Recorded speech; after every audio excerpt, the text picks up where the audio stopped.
You're listening to the Burnt Offerings podcast, a show about cigars, friends, faith, and general tomfoolery. Do not take these guys too seriously. Now grab a stick, settle in, and let's set fire to foot. This is Burnt Offerings.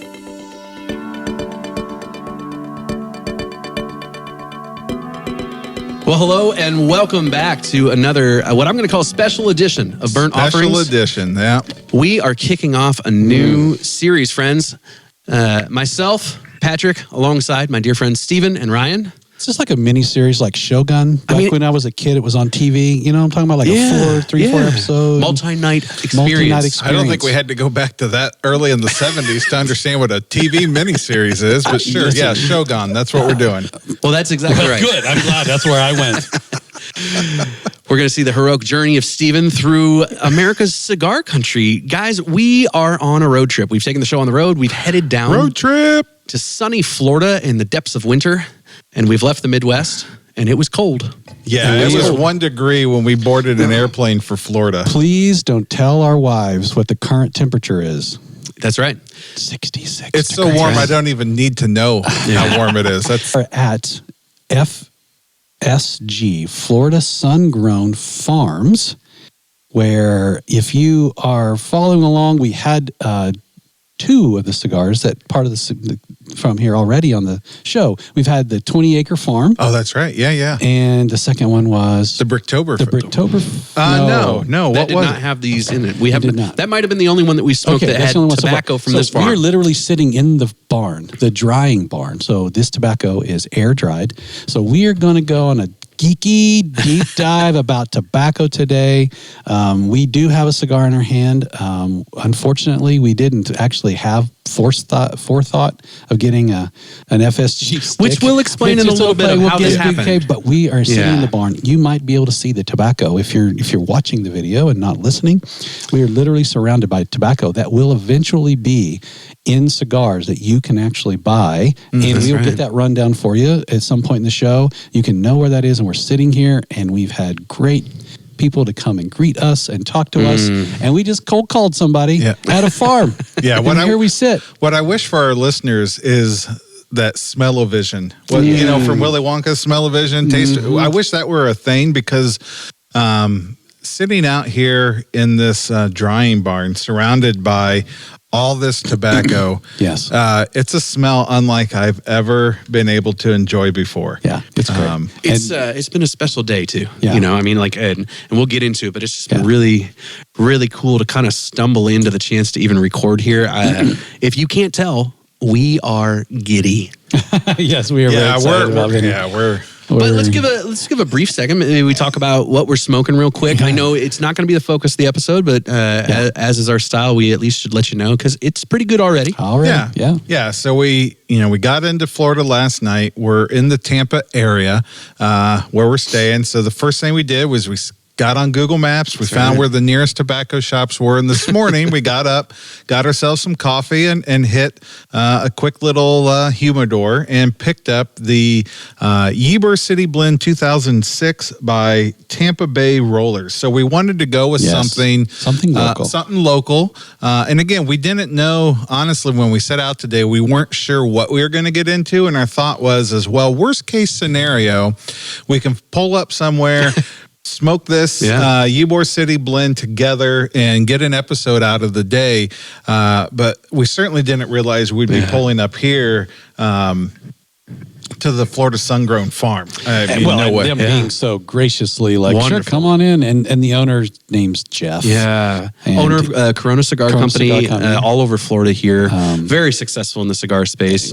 It is a passion project farm. We're out at a aptly named 20 Acre Farm. 20 Acre Farm. And he's growing American cigar tobacco, and he's the last man standing. In the state of Florida, he is still growing tobacco. We know there's some up in Pennsylvania. We've talked about that before. Yeah. But in the state of Florida, I think he's, if not one of the last ones that are doing it. It's really quite cool. I think he's the only one growing Florida tobacco. Yeah. For cigars, which, as you go back to our episode with Drew Newman of JC Newman Cigars, we learned the history that at one point in time in America, Florida especially was producing hundreds of thousands worth of cigars into the American market. And now all these years later, it's down to 20 acres, 2 fields. Yeah. Well, let's be silly. I mean, like we got in the car, we knew we were grabbing some sticks, and this was on our list on this trip. We said, hey, let's get up to the farm. We knew about it from Drew, but guys, it's off season, right? Yeah. It's winter. It was a crapshoot, and we drove out here, and we roll up. I mean, we're in the rural, and we roll up out here, and we get to the farm. We started walking around. There's a couple barns out here. We're in one of them. We're in the curing barn. We're not condoning trespassing. We weren't trespassing. No. There were no signs that said not to. That's true. Believe me, I was That's looking. True. Yeah, Ryan was Florida super nervous. stands your ground laws, okay? Nobody needs to get hurt in making of a podcast. But yeah, we rolled out here and parked the car. It's a nice little plot of land. It's beautiful. Mm-hmm. And we hopped out and we kind of we're sniffing around like, hey, let's go see it. Worst case scenario, we take some photos and we head home. Yeah. And there's 2 women out here working this farm. Yes. And first of all, like, let's just stop there and talk about that. Like, Yeah. there are 2 women effectively running this portion of the business for Jeff. Yeah. And like they know Jen their and Amber. stuff. Jen and Amber. Jen and Amber came out with Our new very friends. gracious, our new friends, and they educated us as often as long as we would listen to what they know about when they're harvesting, when they're growing, how they're growing, when they're starting, where their seedlings are coming from. How do they have? Maybe you can see over Patrick's shoulder. There are I'll block the sun for you guys. threading, or they literally. You can actually see them right here, folks, on the top of the screen. They sew these leaves into this yarn with these like 100-year-old machines. They said they got from a Connecticut manufacturing company, which, Connecticut wrappers. We probably were manufacturing back 100 and something years ago in Connecticut. So they got folks, those machines. are the machines like right over my shoulder. These giant stringer machines, and they put the leaves up, and I'll get my hand in there. They put the leaves up, and they run a string through a run of them, and you can see them hanging here, and then they hang them in this barn to cure them. Yeah. And dry them out slowly at the right humidity and the right temp. About 48 to 50 leaves per string. Yep. And it's probably hard to see on the video, but this barn is 2/3 full. Yeah, it's not all the way full. There's some space over there. Yeah. But it's not all the way And full. plenty overhead is the Overhead, excess. yeah. Like, The hey, excess, if both sides get filled, they do this. But Stephen, Ryan and I wandered around a little bit. We did some setting up, but you geeked out. And so tell us about some of like what you learned. Just like, there's so much that we experienced in the last couple hours that has just been really rich and enjoyable. I don't even know where to begin of cool stuff. So they were just talking to us about their process. And so they, like he said, there's 2 fields outside. Well, we say 20-acre farm. The farm is on 20 acres. Yeah. But they're not farming 20 acres. I think it was maybe 3 or 4 acres. It's pretty small. Very small. Very small. And so there's nothing in the field now. So they told us they're about to turn the ground over and put some manure in it to get it prepared for them to sow the seedlings. And so they took us some pictures. We saw the seedlings too. So they which we'll show you guys if you're watching the video episode. And so they showed us the little pods, if you will. I mean, heck, they gave it, they showed them to us. And then, so then they go from that to a nursery. And they go ahead and get them from seed to seedling. And hold it up. Show the pods. So in these pods are thousands of little seeds about the size of a grain of pepper. Yeah, not very big. And so what they're currently doing in the other barn is little bins or troughs of these groupings of pods. Yeah, and they got air flowing over the top of them. Yeah, they're drying them out, and it'll take a few weeks to dry those out. Yeah. And once those dry out to the point and kind of crack and break open, they can extract the seeds, out of that. Yeah, and so they give those to probably a nearby nursery, and they get them to seedling. And then, as they described, they said Jeff drives the tractor. They hang off the back. They hang off the back, and there's a little machine that go ahead and puts a hole in the ground, and then while they're going at probably the right 3 rate, miles an hour 3 or whatever. miles an hour, very slowly. They're just simply dropping in these seedlings and getting them ready, and then they plant their entire 2. Well, it looks like there's 2 fields. It's probably just 1 field, but there's like a tree in the middle of them. But so they got that going, and so that's their start, and then they get that. They're in the ground for I don't know how many months, and then they do not harvest. And so I've kind of geeked out on growing tobacco. If you want to go to my TikTok, I've got stuff just on there. Me Yes, watching you do. people like Kentucky Fire Cured. I've watched a guy on a Kentucky Fire Cured farm down in Kentucky harvesting. He harvests whole plants. Mm-hmm. They would pull the whole plant out of the ground, turn it upside down, put it on a Cure the whole plant. yeah, together. So they would put them on these things here as a stick through the plant. And they would pierce the plant. They wouldn't pick the leaves, but they, on purpose, are not doing that. They're harvesting the leaf as they are ready, and they describe to me how they know that the end of the leaf gets black because the tar, the tar and the resins just are building up, down, and then therefore that's a ready. If it's not ready, that means it's still and so not mature plant yet. And so here they're not even picking whole plants; they're picking individual leaves off plants. Yeah. So you come to a plant. There's maybe 2 or 3 leaves that are ready today. None tomorrow. Another leaf the following day. Which we've talked about. We talked about this with Amber and Jen. That's a very Central American way of harvesting tobacco. Very much so. Yes, in the barn that we're in, very similar. We chatted about, I said, do you guys use ladders or do you just climb up? Because down in Nicaragua, we haven't been. Videos, yes. Yes. It's on the bucket list. But like they're just climbing up these, rafters. They have ladders. I'm sure it's not an OSHA violation, but like, right. I really want to give some credit due here of the 2 women that we talked to. I mean, they hire some seasonal workers when they need to for harvest, but like effectively, and it's a crazy story. Amber came in here as a temp early on and is now running the show. The 2 of them together. I mean, you can just tell like the amount of labor that is coming from 2 people. Yeah. For a lot of lines of cigars that we've smoked, we're familiar with. Like these are not unknown brands. They're not. It is crazy to think how much output comes out of this little farm. Here's my favorite thing they said. They said, of course we have women caring for this farm because we're doing it the way we're doing it. We need to nurture this stuff. Yeah. And it's just more, it's kind of built into who they are. Yeah, as women, people, women right? care more. Women care more, right? And so they're not churning out acres and acres and acres and acres, and they're just cranking out just monster fields and pulling whole plants. They're curating individual leaves, and they told me that they put them on the string the same day they pick. So that day, if they know it's a picking day, they will go and pick the right leaves, not all the leaves, but the right leaves that day. And then they have other folks that are running them up here. And then you have sowers, and the sowers are sowing whatever it is that they get that day. And then you get what they get, and they go up here and they sit here about 6 weeks is what they said. I'm going to get up and show some folks while you're explaining on these 100-year-old sticks. Yes, that's great. So they're in the rafters, and they are there for 6 weeks, and ish in the ballpark. Yeah, there you go. So like these they told us these sticks here. I mean, when they got the machines, they got the sticks, and they think that they're original to the machine. Like these things are 100 years old, and so.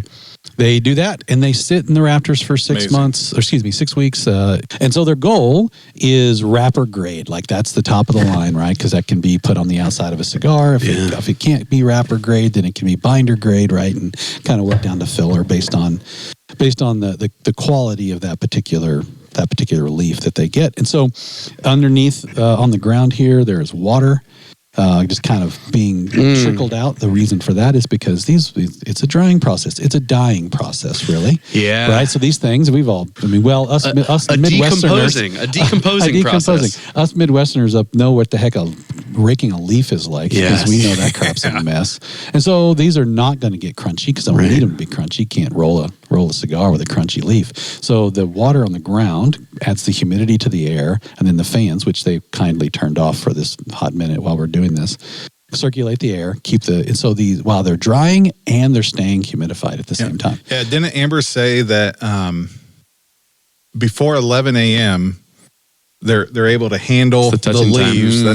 The touching time. Afterwards, though, for the majority of the day, it's too risky. They might break them. Yeah. And so it's an early morning handling to maneuver around and whatnot. And so Patrick probably damaged $400. I did not. It's after 11, Patrick. I absolutely did not. That's great. So I guess process for these guys, as we understand it, is that they do growing, drying, pressing. So after this 6 weeks, they will put them into boxes, and there's some weights. They will roll them out, flatten them out, put them on top of each other, press them, and the giant majority of those, she said, goes to Nicaragua, where they then cure them there. So there's that however long, 6 months, 2 years, whatever that particular tobacco calls for in a curing process, that happens in Nicaragua, except for a very small amount that they barrel here in whiskey barrels, I believe she said. Yeah, oak barrels, at least. barrels? Yeah. And it's not barrel cured, right? Like No. we understand some Like a cigars cigar, are barrel cured. Yeah, I don't like, know if there's actually been whiskey in right, the barrel. but Right. they're using the barrels Yes. as the Fermentation container, Fermentation. right? And Yeah. I think they're doing that for J.C. Newman. Yeah, it sounded like it. those stay here. So stay in the country, and then of course tomorrow we'll be with Drew at J.C. Newman's, and we might be able to see kind of the end run of where this stuff come from. So again, we aren't smoking a cigar from this fine establishment, but we are smoking a pretty good cigar. This Ybor City Blend 2006. It's a Connecticut wrapped cigar. Yeah. It's definitely on the mild side. It is. Maybe It's mild to medium. Yeah, mild with it's- a little it's bit of pepper. It's dark for a Connecticut wrapper. But so what's interesting? This is a Maduroed version. Oh, that's right. I So forgot it's about that. Connecticut Maduroed cigar. But we have Peruvian binder, I know. We've had We've Peruvian danced this conversations. dance before. We've Yes. danced the Peruvians before. which just a couple recordings back, I don't have my notes on me. We to lose tell- track, folks. It all starts to blur together. It was the Was it the Dreamer that had the Peruvian? Headmost yeah, number yeah, 4. yeah. It was the Dreamer But that had Peruvian. Yeah. Again, that was our first experience into Peruvian, which Yeah. is a wildly different kind of flavor, herbal, not floral, but more herbal flavor profile. And I'm really glad we had that because I'm picking up hints of that in this. Yeah. Yeah. Yeah, almost serendipitous that the last recording that we did before this trip was on a Peruvian. yeah. you know, some and tobacco on it, yeah. and now that we've got that in, I agree with you. I can taste it in here. The other Very thing, much. when we stepped foot in the curing barn. So we got out here. We were waiting for permission. These guys were really great, but they're like, "Hey, it's not our farm." That's right. You know, Yeah, they did it right. They did and it right. so they texted the boss, and he's doing 18,000 things today, running his businesses, and so we ended up chatting with them for a little while, and they showed us around. They're like, "Hey, no pictures yet." Yeah. And we're like, awesome. Because honestly, guys, if we had come and just seen it and left, and gone to Hardee's afterwards, we've been fine. It'd been fine. Yeah, we were happy. I'd have told you about it on a future episode. We were happy to drive out here, Absolutely. see the big J.C. Newman American sign on the side of the Yeah. barn, see the field, and that was enough. So we stepped Right. in that curing barn, and I don't know if you guys had this experience, but when we do our My soul cried. in a good way. Very good In a way. good way, yeah. Very good way. when we do that pre-light draw and sniff test on it, a lot of times we'll talk about the smell of a barn, that natural earth. If you're wondering where that smell comes from, Yeah, it right here. Literally right in in this this room. room. In it, and Yeah. if yeah, you get that sweet, pleasant barn / kind of earthy smell that you get in that cigar, I'm telling you, it is full and present in this room. listen, the 6 people that So other things that are on the docket too that you can look forward to in a couple future episodes over the next couple weeks is you take this journey with us. We're going to spend some time around some of America's good, fun cigar history, at least in this neck of the woods. So we're going to spend some time tomorrow, which for you guys will be a couple weeks. But we're going to go over to the factory, to J.C. Newman's Yes. El Reloj factory over in Ybor City in Cigar City, Tampa. So we're at the only Florida-grown tobacco farm in Florida. Yeah. And we're going to the last American cigar American maker. cigar factory. Yeah. I know there's some roller Factory, spots right, and places that have been around, but he's the last factory in the country. Yeah. Man, it's oldest too. Yes. Continuous. Oldest Continuous. continuous. Oldest Yeah. continuously operating factory. yeah, boy. It's like we're on a history tour for Yeah. 4 days. What a joy. Well, here's the thing, and listen, not every cigar person. How your cigar is made is not for everybody. I get it. Some guys want to go and they want to sit in a cigar lounge and have a good time, watch the game, and listen. That's awesome. Perfect. Yeah. We love that. We've done that many times. Do it a lot. But Yeah. we found, as you often do with hobbies and interests, that once we started to learn a little bit about this, it got really cool and interesting. And as Ryan mentioned this morning, we're starting in our journey of adventuring this, we're starting to actually meet the people behind Yeah. the product, Yeah. you know? And Which is fun. there is a collab between art and science when it comes to cigars. And again, you can kind of disregard that or ignore that or not really care about it. But if you do pause and start to think about we've said it, how did somebody think to take that leaf and that leaf and that leaf, roll them together, light them on fire, and then draw it into their mouth? Right. And for me, it's actually earlier than that. How did somebody think, I'm going to take the leaf off, I'm going to dry it? I'm sure it's trial and error. Starting off, we're going to put in a pipe, right? So we're going to dry it, crush it, and smoke it. Right. But there is large amounts of science happening here, right alongside large amounts of just art. When you're in this creation moment as a person hundreds of years ago, you're consuming tobacco because it's got medicinal reasons. There's other things that were used for and ceremonial reasons. And so therefore, I'm still using all those same reasons. Medicinal, ceremonial. Yeah. I agree with how that. about relational?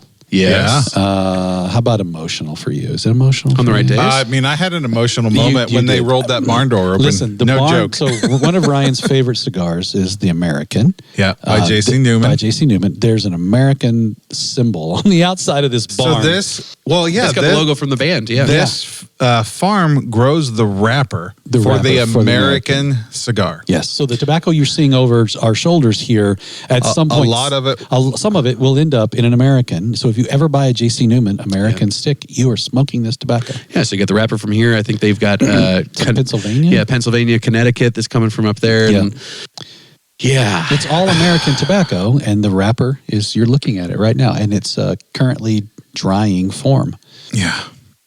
Which is, again, just amazing. I've smoked cigars for over 20 years, and certainly 20 years ago, I was nowhere near this invested. I just was more about, well, what do I like? Why do I like it? But that second question, why do I like it?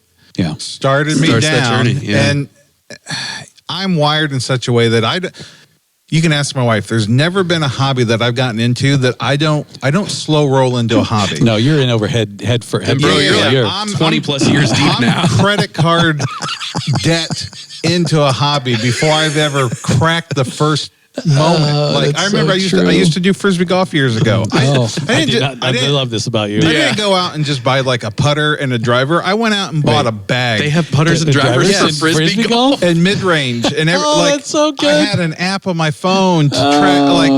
I went in like a couple $100 deep before I ever threw a disc at a basket. Wait, I know we're not a Frisbee golf podcast. Boy, let's not become that. I don't think I'm in for that. This is not the education I thought I was going to get on this farm today, but I'm going to follow it down. You're telling me that they have different weighted Frisbee golf discs that you use for different purposes? Not only are they weighted, they're shaped different because some are meant to go out long and straight and break at the end. Some break early and straighten back out. And some are mid-range drivers. Some are long-range drivers. There's putters. There's short approach. Do they cost like golf clubs? Do they cost more money? Because you can buy like a $1,000 putter, man. It's not that kind of money, but you could go out. Again, going back to I don't know if it's still the same now because Frisbee golf isn't as big of a thing, but my first set was a 3-piece set from Walmart for like $25. Pretty quickly, I was going to the used sporting goods store buying discount discs, the Valkyrie, the Cobra. Oh my gosh. There's actually a Cobra golf club from by the Innova and all these names, right? Of Discraft so and all these things and spending $20, $30 on a disc because I thought, well, I'm into it now. If I could, I'm gonna do it right. I'm gonna do it right. I know the feeling. And I would sit at home and do watch research. And this is what I've done with cigars for over 20 years, right? You're wondering while you're listening to this how we ended up in a barn in Florida. Here's how. Ryan always in over his head on a hobby, and he found a friend in Patrick who's not afraid to ask anybody anything. That's true. Boom. Here we are. Boom, here we are. Sitting in a barn. And Stephen, you're our driver for the week. You're along for the ride. I'm here for the ride. Because you are the ride. I am the drive. Just so I'm clear, though, I feel like you're shifting my expectations. When I see a TikTok video of an amazing Frisbee golf shot, I have always assumed that they are doing those shots with like the whammo frisbee that I can buy. No. You know what I'm saying? And now I feel like a little vindicated of like, oh, I'm not that bad. They're using a different tool. Well, Well, but you like, probably like still in, suck at it. Oh, I yeah, do like suck. in real golf, Yeah. right? Yeah, I suck. Clubs do matter. At some level, If it you're a does golfer matter. like me, I think I've not even golfed a dozen times in my I in my think life. I was at all 6 of them. You weren't at my very first Okay, one. My okay. dad was at that one. Okay. We didn't make the first 9 holes because I lost the bread sack of balls that he had given me before we finished the front 9. And he's like, "We're done. We're going home." I'm out of balls. Jerry, I know you're listening, Jerry. I love that you gave him a bread sack Yeah. to carry his golf balls. Don't put them in your bag. Just root them around a club. Just carry them like you were a hobo walking down the middle of a golf course. I love that Jerry was like, that was all my golf balls. That's all I got. That lousy son of mine lost every one of my stupid golf balls. We maybe made 7 holes. I don't even know. I just know it was a cold, miserable walk back to the car. But anyway, on the Florida Sungrown website. Go ahead and say that out loud. We can tell people that's on that website. What is it? Yeah, that's right. Well, this will be a shocker. FloridaSungrown.com. Okay, really stretched it out there. Okay. Yeah, FloridaSungrown.com, and you look up their list of cigars. Right at the tippy top, the American by J.C. Newman Cigars. One of my, if not maybe my, definitely my current fave. Okay. It's a top 3 for Okay, sure. good. The FSG by Drew Estate Cigars. So Forest Sungrown. That's what FSG. The Davidoff Corona Cigar Company 20th anniversary FSG cigar. What is Which, that? that's a mouthful. That's a $30 stick. I know there's not a price on the website. Minimum. Exactly. Minimum. Ask for $30. market price. That's right. The Corona Nicaraguan 20th anniversary Florida Sungrown cigar. Wait, Corona is in his cigar shop, Coronas, Yeah. I wonder? Okay. Sure. I believe so, Okay. from the looks of things. Intensia cigars, Tensia. which I've never heard of, Okay. but it's a Corona's Intensia. Okay.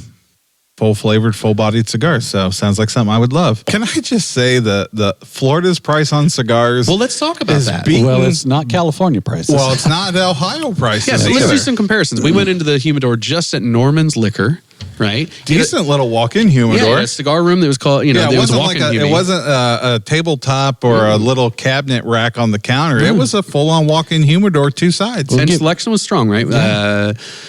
Don Pepin, there were My Fathers, Yes. E.P. Carrillo, Yep. Carrillo Perez, a lot of Ybor City. Punch, Ybor City, Tampa. Tampa, oh my gosh. West Tampa. Every Yeah. other large name. Drew Estate. Yeah. Yeah, he had it all. Fuente. Had it all. I mean, they had it all. And the Padrones. prices were... Let's give Norman a shout out because he's got the man Yeah. on the 31st coming to town. Dude, Ric Flair. Ric Flair is going to come in and sign some bottles for you if you need to come over here in Florida. You can make it down to Norman's. And This episode won't even be live in Pete's- time. Pete's, yeah, well, you'll miss the Nature Boy. That's right. Well, unfortunately for you, unless you live here. Yeah, pretty cool store. But what blew our mind, right? So we're up in Ohio. We're in the Midwest. We feel like, we can get our hands on some decent prices. We talk a lot on the show about ordering online because Because of price, yeah. well, we found some of those prices in person today. I mean, the My Father Blue, what, $12 there? $12. Which is pretty rare to see it in a humidor. Well, first of all, I at have that a price hard time point. finding it online right now, Right. to be honest with you. Yeah. And so at 12, you probably get it for 8.5 to 10 online in a pack. Well, here's the one that caught my eye. Okay. To where I knew we weren't in Kansas or Ohio anymore. Okay. It was the Padron Anniversary 1964 Yeah. for Toro size for $15. Yeah. Add $10 Yes. minimum back in Ohio. Add 20 Same deal. in California. Oh, yeah. Yeah. In California, I'm not buying that. And our stick. Canadian listeners are like, oh, that's nice you guys can get those cigars. Yeah. Sorry, Bunch of jerks. sorry, Canada. The one guy that we know in Canada is listening. What I want to Black and Milds. Back to the list just for a hot second. I've always bought cigars on price. the two that stick out to me that are easily accessible outside, because you said a lot of Corona stuff, which means you may have to go to Corona to get it. The American and the Drew Estate, the Drew Estates and the 20 Acre Farm. Those you can get probably, or at least you can get them online if you can't get them in your shop. So if you want to try this tobacco, those will be things you can get on. And then I'm sure you could go on Corona's website. Yeah, you And I'm can sure order and cigars stores from Corona's website, too. and be able to get them straight from So them. please do go try these out, we would right? Definitely highly recommend that. Yeah, it's captivating. And frankly, guys, you're supporting a business that's holding up a part of the industry, like Ryan said. So I'm not saying you have to buy every stick, but like give them a shot once, right? Like throw some business this way, keep this thing going, because it's really cool what they're building and trying to bring back into the industry here. And I'm thankful for it. I think I think that's worth supporting from time to time. Well, the ethos that Jeff is manufacturing here, creating here, is also shared by J.C. Newman Cigars. Yeah, right. It is that returning to our roots, that family heritage, that smaller, simpler, slower, and honestly, while I appreciate, now I wasn't a part of this, but I know about the cigar boom in the 90s. I think we're seeing a bit of a resurged cigar boom in our present day. But at the same time, it is that more handcrafted, traditional, smaller, slower, that really is the heart that gets us to where we can have cigar booms and boutique cigars, and that can live and exist right alongside the big players in the space. It's a pretty delicate ecosystem. Yeah. And because Jeff is successful in other places, it gives him the space to be able to do this. And he's got some capital that he can use to take on. To be able to do that. I love that there's multiple manufacturers who are taking this kind of stuff on and doing that, and it just kind of brings it back. And I know there's boutique everywhere, right? I'm sure if we were in another country, if we get to the Dominican or we could get to the Nicaragua, I'm sure we could find some small places doing similar things, and versus the big guys who are doing big mass production. Because if not, we know we would be low on cigars, because there's a lot coming into this country. Right. Yeah. Let's shift our gears here a little bit and come back and talk about our Ybor City Blend. Yes. It's a good cigar, right? For being, we generally don't smoke a lot of mild cigars and anymore. These were what? $7? Yeah, they were great priced. Like $7 is a little.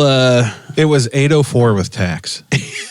Dude, like, I'm saying retail But price. you bought the lighter, so yours was a little more expensive. That's true. Shucks.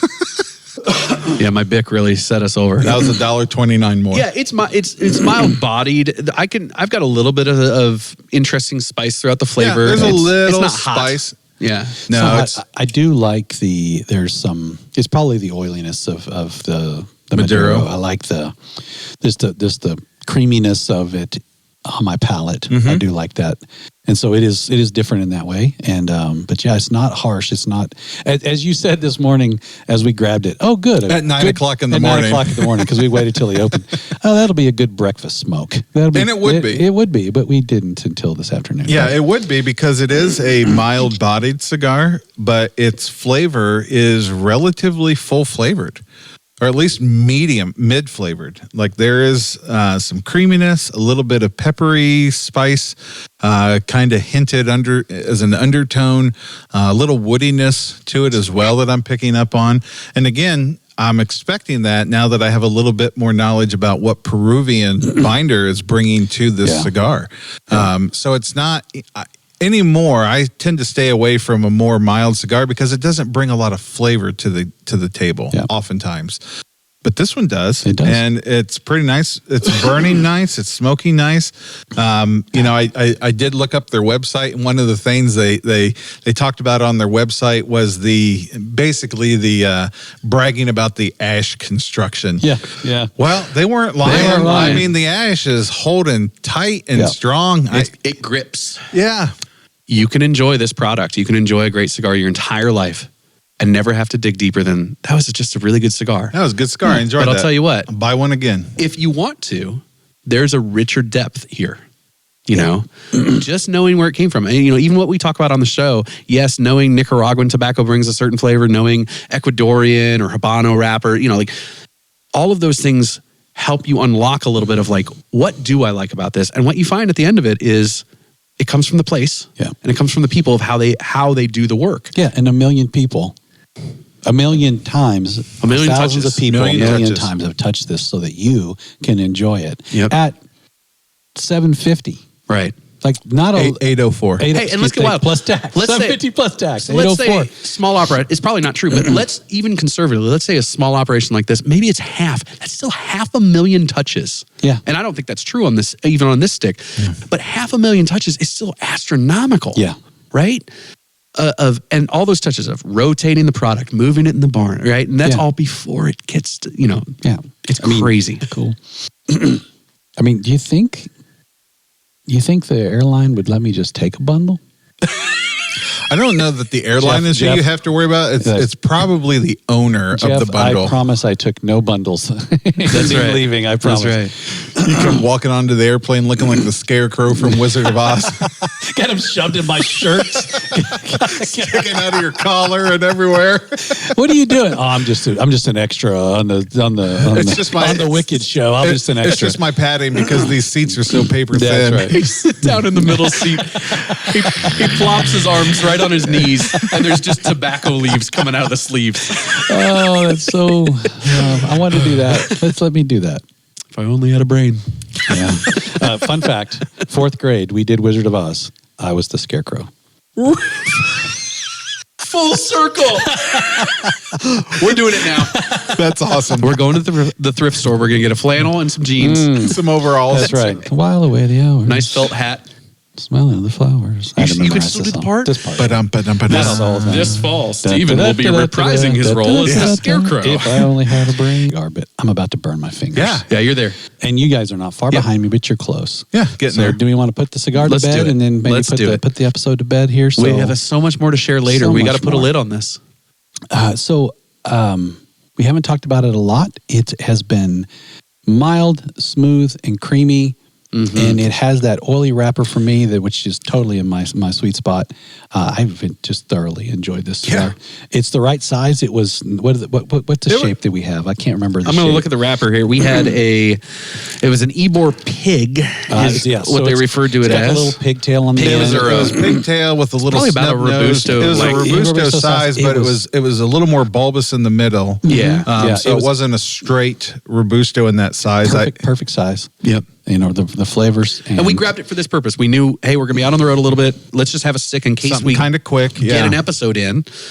And it's been great for that. What surprised me is how it's been a really enjoyable smoke. And again, this is one of those ones that's $7. Wow. Yeah. At the store. And I always love, and I know I've said this before, it is worth saying again, when you're in a shop that isn't your home shop, do yourself a favor, try and find something that you cannot get back at home. Yeah. I've never seen this brand anywhere. Right. And I've been to shops all around the country. That's right. We've all traveled for work a ton. Yeah. I've never seen, I wouldn't say this is a Florida exclusive. It's probably more predominant here. Right. And well, I'm sure we'll see it in other shops we visit, but I'm so glad we took a gamble on, a good price stick. We could have put our hands on anything we've all had before. There was plenty of stuff in that. Oh yeah, all the big dogs were there. Right. Yeah. We could have grabbed something we knew. And they were all really well priced. So that was the temptation of well, do we go with something that's an excellent cigar that we know the reputation of? Can I have the flamingo? But I appreciate, Ryan, that you held true to your value there because it got us on something that we would probably not.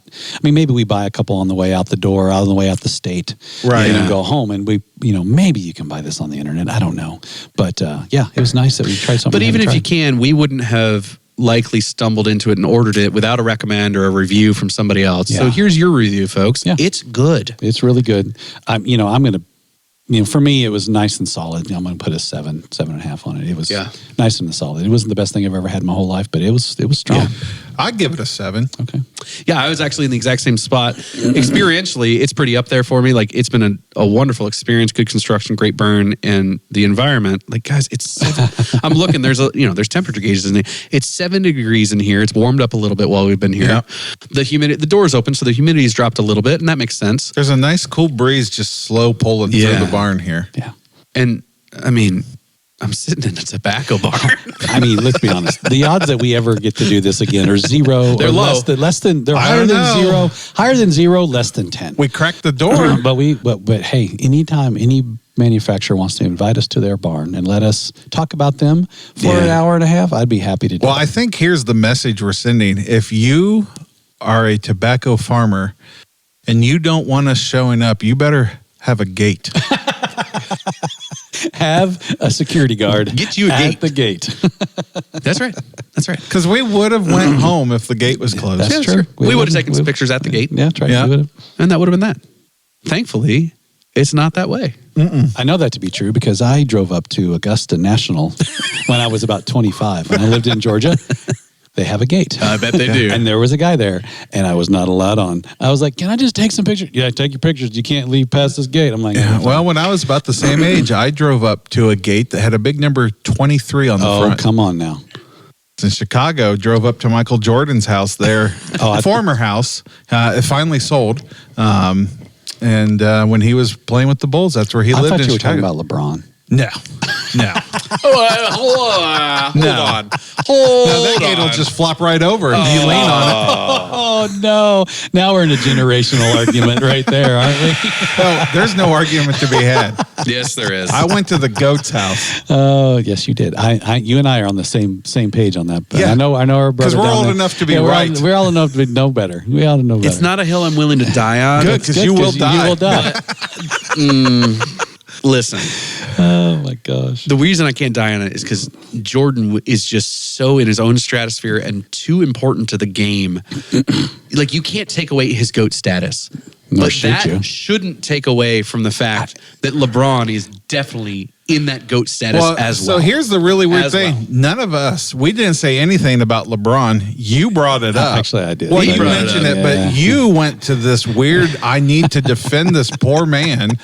He's I fine. wasn't saying LeBron was or wasn't anything. I was just saying I was at Jordan's house and his gate was so far back from the house you couldn't see the house. You made an implication that no one touches Jordan's did status. Mr. Jordan actually come to the gate and No. say, "Please leave my property"? No, Unfortunate. you can't even get to. You can't see the can't house see the from the house, gate. yeah. The gate's actually effective. All you get is the gate with the 2-3 on it, Yeah. and then That's you kind of can- what you want. You can go on Google Earth and see the rest of the property. Well, thank God today it just didn't have a gate with FSG on it. Yeah. And we just took a picture and Yeah. got home. This has been quite the journey. No, and we'll share. Like, we've got pictures. It's very cool, and hopefully, what'll be fun is I've got a personal hobby of some film photography too, and so that's been cool to be taking some kind of more artistic shots as we've been going to, and so I'll try and get those up and shared once those film, like cigars, takes a little while. So we got to develop it and get it back. There's But a curing process. that's right. Yeah. Yeah. Well, this is 7.0. this has been a lot of fun. Again, listeners, if you get a chance to smoke anything coming out of the Florida Sun-Grown Farm, do yourself a favor, give it a burn. I'm sure you'll enjoy it. And as you're enjoying that cigar, know that this is a small. Think about Jen. Think about Amber, Yeah. and just know that they have lovingly, tenderly cared for the cigar that you're enjoying. I totally agree. And I want to put a disclaimer out here, but also a bit of a promo. Go check out Corona Cigar. If you're in Florida, especially, they have really cool lounges. The concept is it's a lounge. So they do full bar service. And so if that's up your alley, they also do espresso. Yeah. But the idea is that they intentionally pair all their drinks with cigar pairings in the lounge. And so we'll share some of that with you guys as we go, but go check them out. See if there's something you offer. If you're down here, stop in. Go into the Sand Lake store. Go into the Orlando store, the Tampa store. We're going to stop by the Sand Lake store, see Yes, our buddy we are. Cameron, who hooked us up with the Florida Sun-Growns originally on the That's show. right. Yeah. He's the manager over there. And so if you're down here, it's worth your stop. Let your wife go shopping for the afternoon when you're down here on vacation. Pick a rainy day. Or have her pick a stick. That's right. We'll sit down next to you. Yeah, Even I'm not better. going to be sexist, Patrick. Let your husband go shopping. I'm going to receive that and I'm going to work on myself. Please do. Yep. Please do. Yeah, have a cigar and think about what you said. I feel like I might just need to smoke another cigar to think about Contemplate this. Yeah, that's fair. I'll join you because I'm your friend. I'll join you in that moment of You'll sit in contemplation. the doghouse with him. Yeah. Well, That's I mean, folks, we've got to go smoke another one. So to give us time for that, we're going to have to sign off on this delicious stick from the Curing Barn here at Florida Sun-Grown. Yeah. Thanks for hanging out with us. Thanks for hanging out with us online at our Reddit page, Burn Offerings on Reddit, and YouTube and TikTok as well, Burn Offerings Podcast. You can find us there. And we look forward to hearing about maybe one of your favorite fun little cigar finds that you wandered into. And last shout out to Jeff. Thank you for your thanks, hospitality. Jeff. Well done. Very much. Thank you. All right. Hey, listen, don't show up at the farm on your own. Don't do what we did. They're trying to do a beautiful thing out here. They're working hard. We imposed ourselves. Please don't do that to them. But if you do want to check out the farm, we'll give you a little promo for that front too. There are events here. They sell out quick. They do. But there are events both through JC Newman, where they've comboed up tours and tastings and an experience out here on the farm. And also the Barn Burner, the Barn Stormer, Barn Smoker. Barn Smoker. But I think Drew Estates is a part of that. Drew Estate is a part of that. Yeah, multiple. Sounded like multiple manufacturers do an event here out at the farm too. So get on Corona Cigars social media and watch for that. There are other barn smoker events around the country, but this one puts you on the farm, touching the product, touching the fields, and you'll get to meet Amber and Jen and probably Jeff. And so watch for that if you're interested. You can do it. Yep. Peace. Thank you for listening to Burnt Offerings. Be sure to subscribe on your favorite platform and let us know what you thought of the show.